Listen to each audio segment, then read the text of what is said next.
ഈശോ മിശിഹായിൽ ഏറ്റവും സ്നേഹിക്കപ്പെടുന്നവരെ വിശ്വാസത്താൽ അനുഗ്രഹിക്കപ്പെടുന്നവരായിട്ട് മാറുവാൻ നമ്മളെ ഓരോരുത്തരെയും പരിശുദ്ധാത്മാവ് സഹായിക്കട്ടെ എന്ന് പ്രാർത്ഥിക്കുന്നു. പ്രിയപ്പെട്ടവരെ, ഒരിക്കലും ഒരു ആശാരി ഒരു വീട്ടിൽ പണിക്ക് പോയപ്പോൾ പണി നടന്നുകൊണ്ടിരുന്നു. ഉച്ചയായപ്പോൾ വീട്ടുകാര് ഈ ആശാരിക്ക് ചോറ് കൊടുക്കുകയുണ്ടായി. ചോറിന്റെ കൂടെ കപ്പളങ്ങ അല്ലെ പപ്പായ കൊണ്ടുള്ള കറിയാണ് ഉണ്ടാക്കി കൊടുത്തത്. അങ്ങനെ രണ്ടാമത്തെ ദിവസവും ഈ വീട്ടിൽ പണിക്ക് വന്നു. ഉച്ചയായപ്പോൾ ചോറ് കൊടുത്തു. അന്നും കപ്പളങ്ങ തോരൻ വെച്ച് കൊടുത്തു. അങ്ങനെ മൂന്നാമത്തെ ദിവസവും വന്നപ്പോഴും ഉച്ചയ്ക്ക് ചോറ് കൊടുക്കുമ്പോൾ കപ്പളങ്ങ മെഴുക്ക് പുരട്ടി വെച്ച് കൊടുത്തു. അപ്പോൾ ഈ ആശാരിക്ക് മനസ്സിലായി 1-2 മാസത്തെ പണിയുണ്ട്, ഇവരുടെ കപ്പളങ്ങ കൊണ്ടുള്ള വിവിധതരം കറികൾ കൂട്ടി ഞാൻ മടുക്കും എന്ന് മനസ്സിലായപ്പോൾ ആശാരി വീട്ടുടമസ്ഥനെ വിളിച്ചിട്ട് പറഞ്ഞു, നിങ്ങളുടെ ഭവനത്തിലേക്ക് അല്ലെ കുടുംബത്തിലേക്ക് ചില പ്രതിസന്ധികളും ചില അപകടങ്ങളും ചില രോഗങ്ങളൊക്കെ വരാൻ സാധ്യതയുണ്ട് എന്ന് പറഞ്ഞപ്പോൾ ഈ വീട്ടുടമസ്ഥന് ഭയമായി. ഈ വീട്ടുടമസ്ഥൻ ആശാരിയോട് ചോദിച്ചു, ഇതിന് എന്തെങ്കിലും പരിഹാരമുണ്ടോ എന്നിങ്ങനെ ചോദിച്ചു. അപ്പോൾ ആശാരി പറഞ്ഞു, ചെറിയൊരു പരിഹാരമുണ്ട്, നിങ്ങളുടെ വടക്കുവശത്ത് നിൽക്കുന്ന ആ കപ്പളം വെട്ടിക്കളഞ്ഞു കഴിഞ്ഞാൽ ഇതിന് പരിഹാരം ഉണ്ടാകും എന്ന് പറഞ്ഞു. ഇത് കേട്ടപ്പോൾ തന്നെ ഈ വീട്ടുടമസ്ഥൻ പോയി ആ കപ്പളം വെട്ടിക്കളയുകയുണ്ടായി. അതിനുശേഷം ഈ ആശാരി ആ വീട്ടിൽ നിന്ന് നല്ല കറികൾ കൂട്ടി ഉച്ചയ്ക്ക് ചോറുണ്ണുവാൻ തുടങ്ങി. പ്രിയപ്പെട്ടവരെ, ഇതുപോലെയാണ് ഈ 2025 അന്ധവിശ്വാസത്തിലൂടെ കടന്നു പോകുന്ന അനേകം ദൈവ മക്കളുണ്ട്. ദൈവത്തിൽ വിശ്വസിക്കുന്നു എന്ന് പറഞ്ഞാലും ഇതുപോലെയുള്ള കാര്യങ്ങൾ കേട്ട് കഴിയുമ്പോൾ, അല്ലെങ്കിൽ കപ്പളം നിൽക്കുന്നത് കൊണ്ടാണ് ഇതിന് നിങ്ങളുടെ കുടുംബത്തിലേക്ക് പ്രതിസന്ധി ഉണ്ടാകും എന്ന് പറഞ്ഞപ്പോൾ ആ കപ്പളം വെട്ടിക്കളഞ്ഞതുപോലെ ഇതുപോലെ അന്ധവിശ്വാസത്തിൽ വിശ്വസിക്കുന്ന ഒത്തിരി വ്യക്തികളുണ്ട്. ഒരിക്കല് ഒരു കുടുംബത്തിൽ പോയപ്പോൾ അവിടെ 2 കിണറുണ്ട് അവരുടെ വീട്ടില്. അപ്പോൾ ഇവരോട് ചോദിച്ചു, ഇതിന് 2 കിണർ എന്ന് ചോദിച്ചപ്പോൾ അവര് പറഞ്ഞു, വർഷങ്ങൾക്ക് മുമ്പ് ഏതോ ഒരു വ്യക്തി, ആരാന്നൊന്നും പറയുന്നില്ല, ഏതോ ഒരു വ്യക്തി ആ വീട്ടിൽ ചെന്നപ്പോൾ പറഞ്ഞു, ഈ കിണർ വീടിന്റെ വലത് സൈഡിൽ ഉള്ളത് കൊണ്ട് നിങ്ങളുടെ മക്കൾക്ക് ചില പ്രതിസന്ധികളും പ്രശ്നങ്ങളൊക്കെ കടന്നു വരും, അതുകൊണ്ട് അത് മൂടിക്കളയണം എന്നിങ്ങനെ പറഞ്ഞു. ഇവര് നല്ല വെള്ളം കെട്ടിക്കൊണ്ടിരുന്ന നല്ലൊരു കിണറായിരുന്നു. അവര് ഇത് പറയുന്നത് കേട്ടിട്ട് അവരത് മൂടിക്കളഞ്ഞു. എന്നിട്ട് അവരടുത്തുള്ള വീട്ടിൽ നിന്നാണ് പിന്നെ വെള്ളം കോരി ഈ വീട്ടിൽ കാര്യങ്ങളെല്ലാം നടത്തിക്കൊണ്ടിരുന്നത്. വർഷങ്ങൾക്ക് മുമ്പ് നടന്ന കാര്യമാണ്. ഇപ്പോൾ ഇവരുടെ മക്കളുടെ അവസ്ഥ എന്ന് പറയുന്നത് 2 പെൺമക്കളുണ്ടായിരുന്നു. ഈ 2 പെൺമക്കളും മറ്റ് വ്യക്തികളിലൂടെ, ആരാന്നൊന്നും പറയുന്നില്ല, അവരുടെ കൂട്ടത്തിൽ ഇറങ്ങിപ്പോവുകയുണ്ടായി.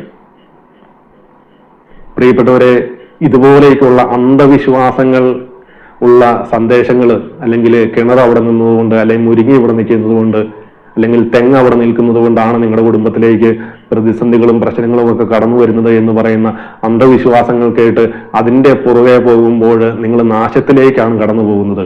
ദൈവത്തിന്റെ ആത്മാവ്, പരിശുദ്ധാത്മാവ് ഒരിക്കലും അങ്ങനെയൊന്നും പറഞ്ഞ് ആരോടും കൊടുക്കാറില്ല. പ്രിയപ്പെട്ടവരെ, നമുക്ക് സുവിശേഷത്തില് നമുക്കറിയാവുന്ന കാര്യമാണ്, ഈശോ ഒത്തിരി ഭവനത്തിലേക്ക് കടന്നു ചെല്ലുന്നതായിട്ട് നമ്മൾ വായിക്കുന്നുണ്ട്. ഈ ജായിറോസിന്റെ ഭവനത്തിലേക്ക് കടന്നു ജായിറോസിന്റെ മകളെ ഉയർപ്പിക്കുന്നത്, ലാസറിന്റെ ഭവനത്തിൽ ചെല്ലുന്നത്, അന്ത്രയോസിന്റെ അമ്മായിമ്മ പനിയെ കേട്ട് കിടക്കുമ്പോൾ അവിടെ ചെന്ന് ആ പനിയെ ശാസിക്കുന്നത്, നമ്മൾ ഒത്തിരി ഭവനത്തിലേക്ക് കടന്നു ചെല്ലുന്ന ഈശോയെ കാണുന്നുണ്ട്. ഈശോ ഒരിക്കലും ആ ഭവനത്തിലേക്ക് കടന്നു ചെല്ലുമ്പോൾ, അല്ലെങ്കിൽ സൈഡിലെ കിണറുള്ളത് കൊണ്ടാണ്, അല്ലെങ്കിൽ ഇവിടെ കയ്യാല കെട്ടിയിരിക്കുന്നതുകൊണ്ടാണ്, അല്ലെ കോമ്പൗണ്ട് കെട്ടി തിരിച്ചിരിക്കുന്നത് കൊണ്ടാണ് നിങ്ങളുടെ ജീവിതത്തിൽ പ്രശ്നം, അല്ലെ കുടുംബത്തിൽ പ്രശ്നം എന്ന് ഒരിക്കലും ഈശോ പറയുന്നില്ല. ഈശോ സക്കയൂസിന്റെ ഭവനത്തിലേക്ക് കടന്നു ചെല്ലുമ്പോൾ ഈശോയ്ക്ക് വേണേൽ പറയായിരുന്നു, വരുന്ന വഴിക്ക് സിക്കുമോർ മരമുള്ളത് കൊണ്ടാണ് സക്കയൂസ് നിനക്ക് ഇങ്ങനെ നീ പലിശയ്ക്ക് പണം കൊടുക്കുന്നതും എന്നൊക്കെ വേണേ ഈശോയ്ക്ക് പറയായിരുന്നു. പ്രിയപ്പെട്ടവരെ, ഈശോ നോക്കുന്നത് ഹൃദയത്തിലേക്ക് മാത്രമാണ് നോക്കുന്നത്. നമ്മുടെ ഉള്ളിൽ വസിക്കുന്ന ത്രിയേക ദൈവവുമായുള്ള ആ ഒരു വ്യക്തി ബന്ധത്തിലാണോ നമ്മൾ പോകുന്നത് എന്ന് മാത്രമാണ് നമ്മൾ നോക്കേണ്ടത്. പ്രിയപ്പെട്ടവരെ, ചിലരൊക്കെ ഈ കഴിഞ്ഞ ദിവസം ഒരു വ്യക്തി വിളിച്ചിട്ട് പറഞ്ഞു, എന്റെ വീടിന്റെ സൈഡില് മുരിങ്ങ വരെ നിൽപ്പുണ്ട്, അതുകൊണ്ട് സാമ്പത്തിക മേഖലയിൽ ഉയർച്ച ഉണ്ടാവില്ലെന്ന് ആരോ ഒരാൾ പറഞ്ഞു എന്നിങ്ങനെ പറഞ്ഞു. പ്രിയപ്പെട്ടവരെ, ഈ വ്യക്തിയോട് പരിശുദ്ധാത്മാവ് ചോദിച്ച ഒരു കാര്യമാണ്, നിങ്ങൾ കുമ്പസാരിച്ചിട്ട് എത്ര വർഷമായി എന്നിങ്ങനെ ചോദിക്കുവാൻ ഇങ്ങനെ പരിശുദ്ധാത്മാവ് ഒരു പ്രേരണ നൽകി ഈ വ്യക്തിയോട് ചോദിക്കുമ്പോൾ ഈ വ്യക്തി പറഞ്ഞു, എനിക്ക് കുമ്പസാരത്തിനോടൊന്നും താല്പര്യമൊന്നുമില്ല, കാരണം പറയാനുള്ള കാര്യങ്ങൾ നേരിട്ട് ദൈവത്തോട് പറഞ്ഞാൽ പോരെ എന്നിങ്ങനെ ഒരു മറുപടിയാണ് ഈ വ്യക്തി തരികയുണ്ടായത്. ദൈവവുമായിട്ട് ഒരു ബന്ധമില്ലാതെ ദൈവത്തിൽ നിന്ന് അകന്നൊരു ജീവിതം നയിച്ചിട്ട് വീടിന്റെ സൈഡിൽ മുരിഞ്ഞ നിൽപ്പുണ്ട് എന്ന് പറഞ്ഞ് ഈ വ്യക്തി സാമ്പത്തിക മേഖലയിൽ ഉയർച്ച ഉണ്ടാകണമെന്ന് ഇങ്ങനെ പ്രാർത്ഥിക്കണമെന്ന് പറയുമ്പോൾ ഈ വ്യക്തിയോട് എന്താണ് പറഞ്ഞു കൊടുക്കേണ്ടത്? എന്താണ് ഈ വ്യക്തിക്ക് വേണ്ടി പ്രാർത്ഥിക്കേണ്ടത്?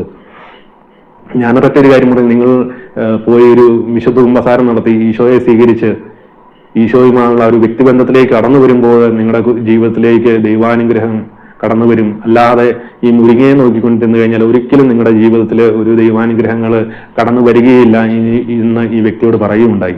ഏതായാലും ഈ വ്യക്തിക്ക് വേണ്ടി പ്രാർത്ഥിച്ചപ്പോൾ ഈ വ്യക്തിക്ക് ഒരു മാനസാന്തരമുണ്ടായി. ഈ വ്യക്തി പോയി കുമ്പസാരിക്കുകയും ചെയ്തു. പ്രിയപ്പെട്ടവരെ, ഇതുപോലെയൊക്കെയുള്ള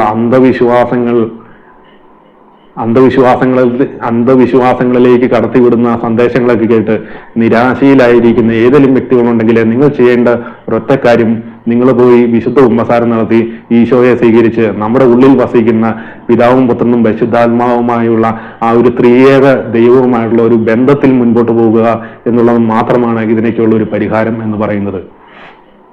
ഈ ഭൂമിയിലുള്ള ഒന്നിനും നമ്മളെ തകർക്കുവാൻ സാധിക്കുകയില്ല. കാരണം നമ്മുടെ ഉള്ളിൽ ത്രിത്യേക ദൈവമാണ് വസിക്കുന്നത്.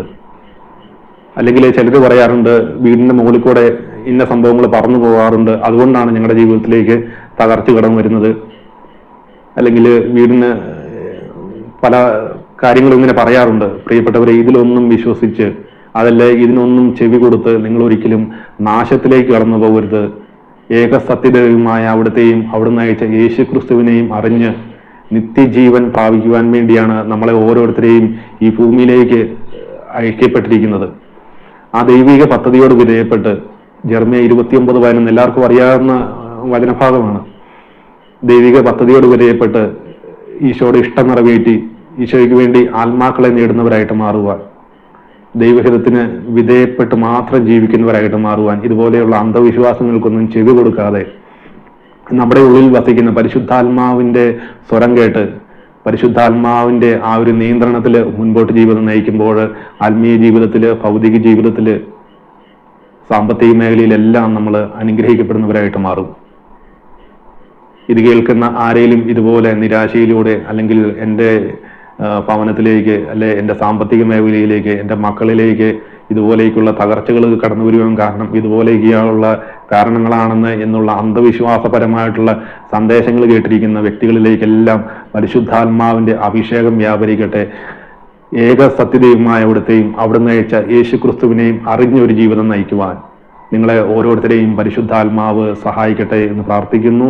പരിശുദ്ധ അമ്മ മാതാവിന്റെ വിമല ഹൃദയത്തിലേക്ക് നിങ്ങളെ ഓരോരുത്തരെയും പ്രതിഷ്ഠിക്കുന്നു. വിശുദ്ധ മിഖായേൽ ദൂതന്റെ സംരക്ഷണവും സാന്നിധ്യവും നിങ്ങളോടും നിങ്ങളുടെ കുടുംബങ്ങളോട് കൂടെ എപ്പോഴും ഉണ്ടായിരിക്കട്ടെ എന്ന് പ്രാർത്ഥിക്കുന്നു. Ave Maria, praise the Lord, hallelujah.